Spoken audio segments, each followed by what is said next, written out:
Fəxri Əliyev, Qarabağ Qazilər Birliyinin mətbuat katibinin müavini. Buyurun.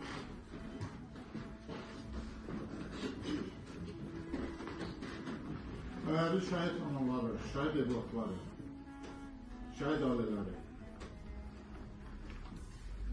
Bugünkü bu tədbirdə bir daha görünür ki, keçirilən tədbirlərimizdə elə cəmiyyətimizin sədri Eyvaz müəllimləri, şəhidlərimizin ailələrinə, evlatlarına olan qayğıdan birbaşa söz verir.